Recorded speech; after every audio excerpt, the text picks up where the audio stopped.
ഇന്ന് ഞാൻ railway minister ആയിട്ടുള്ള അശ്വിനി വൈഷ്ണവിന്റെ സോഷ്യൽ മീഡിയ പ്ലാറ്റ്ഫോമിൽ കണ്ട ഒരു ചിത്രമാണ്. 93 വയസ്സുകാരനായിട്ടുള്ള ഈ സിറിതൻ ഇപ്പോഴും ഈ കേരളത്തിന് വേണ്ടി, ഈ രാജ്യത്തിന് വേണ്ടി പ്രവർത്തിച്ചുകൊണ്ടിരിക്കുകയാണ്. അതേസമയം നമ്മുടെ കേരളത്തിലെ മലയാളികൾ വലിയ വിദ്യാഭ്യാസ സമ്പന്നരൊക്കെയാണ്. ആ മനുഷ്യനെ തോപ്പിച്ചതാണ് പാലക്കാട്ട് MLA ആയിട്ട് മത്സരിച്ചപ്പോൾ. എന്നിട്ട് ജയിപ്പിച്ച് വിട്ട ആള് പകുതിയായപ്പം പാലക്കാട്ടുകാരെ ഉപേക്ഷിച്ചിട്ട് പോയി. അതിനുശേഷം വന്ന ആള് നാട്ടിലുള്ള പെൺകുട്ടികൾക്ക് എന്താ മോളൂസ ജാടയാണെന്ന് മെസ്സേജ് അയച്ച് വേറെ കുറെ പരിപാടി ചെയ്തിട്ട് ഇപ്പൊ ജയിലിൽ കിടക്കുകയാണ്.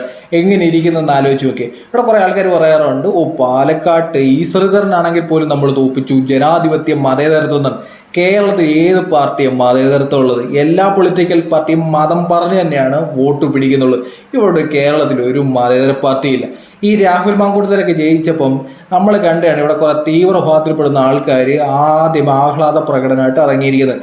ഈ നാട്ടിലെ സകല വർഗീയ ടീമിനെയും പ്രീണിപ്പിച്ച് തന്നെയാണ് ഇവിടുത്തെ മതേതര പാർട്ടികൾ അധികാരത്തിൽ തുടർന്നുകൊണ്ടിരിക്കുന്നത്. ഇതിനകത്ത് കോമഡി എന്താണെന്ന് വെച്ചാൽ ഈ ശ്രീധരനെ തോൽപ്പിച്ച് മതേതരത്വത്തിന് വേണ്ടി വോട്ട് പിടിക്കാൻ ഇറങ്ങിയ വോട്ടർമാരുടെ അവസ്ഥയാണ്, പോസ്റ്റർ ഒട്ടിക്കാൻ നടന്ന ടീമിന്റെ അവസ്ഥയാണ്. സ്വന്തം വീട്ടിലെ അമ്മയെ, ഭാര്യയെ, അല്ലെന്നുണ്ടെങ്കിൽ മോളെ, സഹോദരിയെ MLA ഓഫീസിലേക്ക് ഒറ്റയ്ക്ക് അയക്കാൻ പറ്റാത്ത ജനങ്ങളുള്ള നാടാണ് പാലക്കാട്.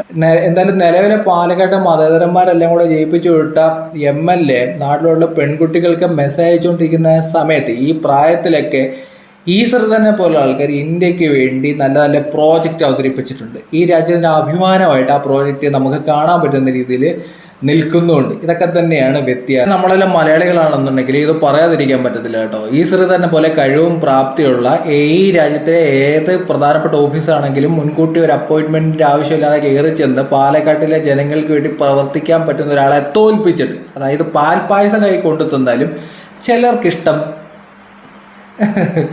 ഞാൻ കൂടുതൽ പറയുന്നില്ല, നിങ്ങളങ്ങ് പൂരിപ്പിക്കുക. രാഹുൽ മാങ്കൂട്ടത്തിലെ പോലെ ആൾക്കാരെ അതൊരു പേജ് കാണുന്നവർ ഒന്ന് ഫോളോ ചെയ്തതിന് പരിഗണിച്ച്